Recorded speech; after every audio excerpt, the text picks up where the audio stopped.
नमस्कार, आप देख रहे हैं खबर 100 में हूं आपके साथ राहुल मौर्य। आइए रुख करते हैं इस वक्त की बड़ी खबरों पर, लेकिन उससे पहले एक नजर हेडलाइंस की ओर। सज्जन सिंह वर्मा के बिगड़े बोल, सज्जन सिंह बोले सरकार हर क्षेत्र में हुई फेल, लोगों के घरों में डाल रही डाका। असामाजिक तत्वों ने छोड़ा जहरीला पदार्थ, अंजनार नदी का पानी काला पड़ा, आदिवासी समुदाय ने कलेक्टर को सौंपा ज्ञापन। मध्य प्रदेश में अनलॉक की प्रक्रिया हुई शुरू, सरकार चलाएगी महा वैक्सीनेशन अभियान, इस अभियान पर कांग्रेस ने कसा तंज।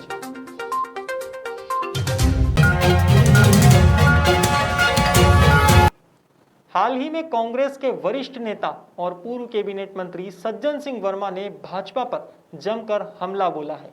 उन्होंने वित्त मंत्री जगदीश देवड़ा के पेट्रोल डीजल से आने वाले पैसों को जन कल्याणकारी योजनाओं में लगाए जाने वाले बयान पर पलटवार किया और कहा कि वित्त मंत्री जी, लोगों के घर में डाका डाल दोगे क्या?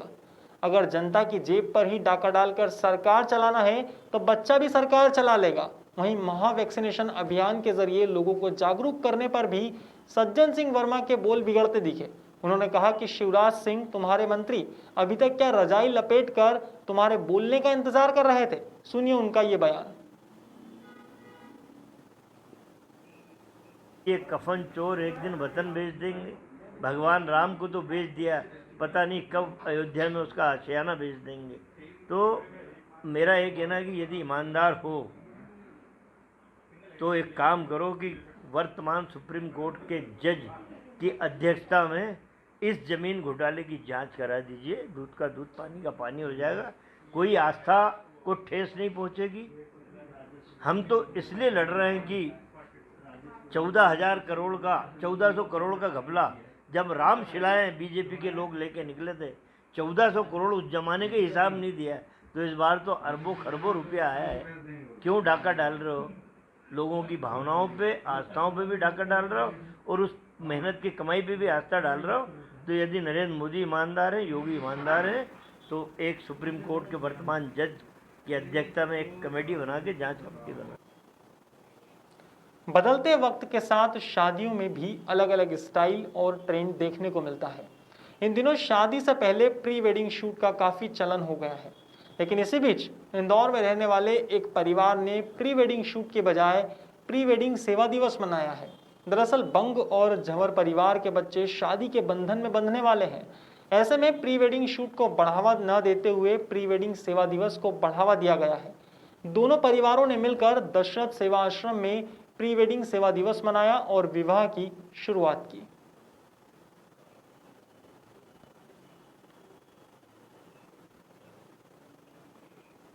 हापुड़ की नगर कोतवाली क्षेत्र में मेरठ रोड पर एक पेट्रोल पंप है।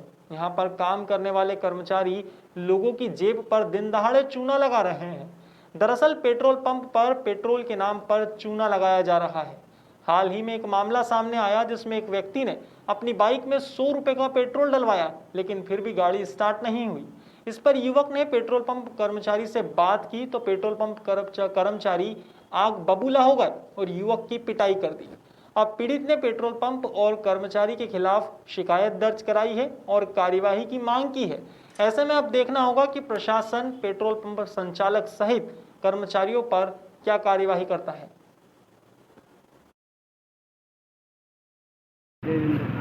देवेंद्र जी, जो यहाँ पर ये बाइक में तेल कम डाला गया था, क्या था वो पूरा मामला? क्या आपने देखा? टंकी खोली, उसमें तेल नहीं दिखा। जो उनके उसमें लीटर है, उसमें जो तेल है वो आवे। जिसकी बाइक थी उसने कितना तेल बताया था? बाइक में कितने रुपए का तेल डलवाया था? वो मुझे पता नहीं, मैंने तो टंकी खोली है बस, और ना खोला कुछ। टंकी में कितना ना लिखा कुछ भी। नाम आपका? जी, मेरा नाम बादल है। क्या घटना आपके साथ घटी है? घटना ये थी, हम घर से निकले, हमारे रिश्ते अस्पताल में भर्ती है। अब ये जो पुल से उतरते पेट्रोल पंप पड़ता है, यहाँ हमने तेल डलवाया 100 रुपये का। वहाँ से हम बाइक लेके चल दिए। हमारी बाइक स्टार्ट नहीं हुई। हमारी बाइक में पहला तेल था 300 ग्राम या 250 या 400 ग्राम तेल था। उसके बाद हमने पंप मालिक से कहा कि साहब इसमें तेल कम है। इंदौर के मानपुर में ग्राम पंचायत काली कराई है। यहाँ से अंजनार नदी भी बहती है। इन दिनों इस नदी में कुछ असामाजिक तत्वों ने जहरीला पदार्थ छोड़ दिया है, जिससे नदी का पानी काला पड़ गया है। इसकी न सिर्फ इंसान बल्कि पशु पक्षी और मछलियों पर भी इस काले पानी का असर पड़ रहा है।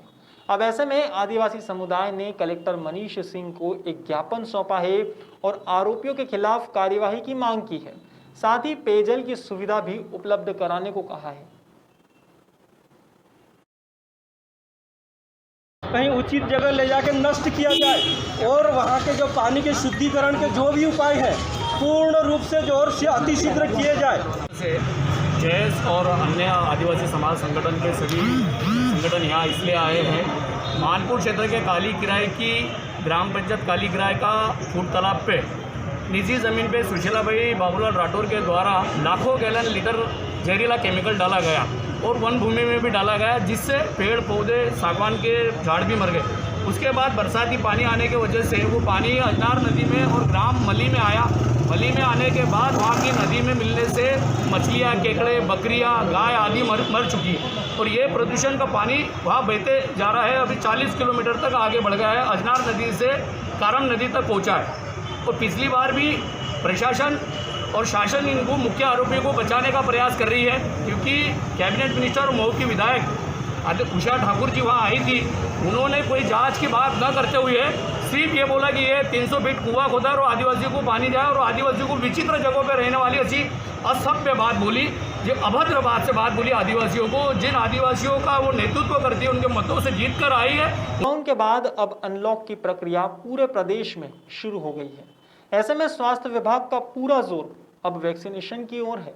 मध्य प्रदेश सरकार भी महावैक्सीनेशन अभियान चलाकर लोगों को इस बीमारी से निजात दिलाना चाहती है, लेकिन अब कांग्रेस ने इस पर तंज कसा है। कांग्रेस का कहना है कि पूरे कोरोना काल में प्रदेश के विधायक और मंत्री गायब रहे, एक भी अस्पतालों का निरीक्षण नहीं किया। ऐसे में यह सिर्फ और सिर्फ दिखावा है। वहीं पेट्रोल डीजल के बढ़ते हुए दामों को लेकर भी विधायक पीसी शर्मा ने निशाना साधा है। उन्होंने कहा कि जनता परेशान हो रही है और लाइन में लगकर पेट्रोल भरवा रही है, जबकि मध्य प्रदेश में नगरपालिका के पंप हाउस यूपी से पेट्रोल के टैंकर मंगवा रहे हैं, जिसका पूरा टैक्स यूपी सरकार को जाएगा, न कि एमपी सरकार को। सुनिए पीसी शर्मा का ये बयान।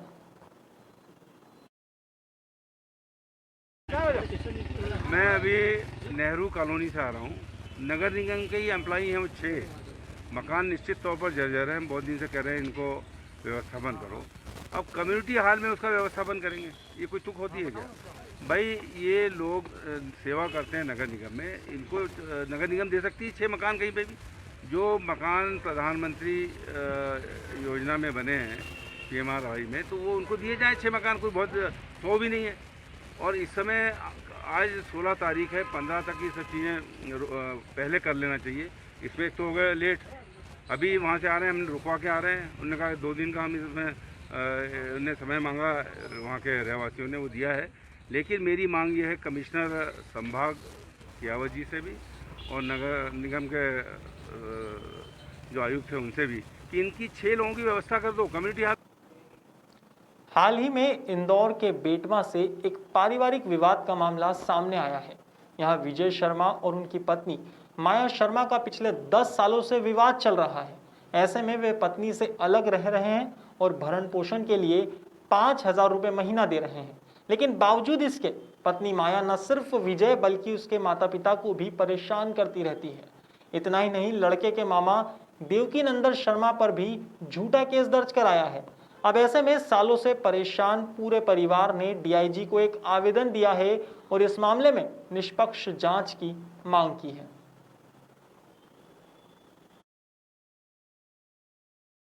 दस सालों से केस चल रहा 498 125 डोमेस्टिक वायलेंस, और उनने इंदौर के लगभग सभी थानों पे उनने मेरे खिलाफ, मेरे मामा जी के खिलाफ, मेरी मामी जी के खिलाफ आवेदन दे रखे हैं। और आए दिन वो, मैं कहीं भी जाता हूँ तो मेरा पीछा करके मेरे को परेशान करती हो। और कोर्ट में मैं तारीखों पे जाता हूँ तो तारीखों पे वो मेरे को कोर्ट के अंदर नहीं जाने देती, वहाँ भी हाथापाई और माराकुटी करती है। और उसके बाद में फिर वो मेरे खिलाफ नए थाने में जाके आवेदन या रिपोर्ट डलवा देती है। क्या मामला? हाँ, ये उक्त महिला जो आप पूछ रहे हैं, माया शर्मा नाम की महिला है। इसका काम है मकानों पे कब्जा करने का। पूरा बाजार बेटमा में मेरी दीदी का निवास है, उसमें मंत्री कॉलोनी में उनका मकान था। वहाँ पे भी 8 वर्षों से ये अवैध रूप से कब्जा कर रखा। अभी भी उस पर कोर्ट के आदेश होने के पश्चात भी उसने मकान इनको सुपुर्द नहीं किया है और न खाली किया है।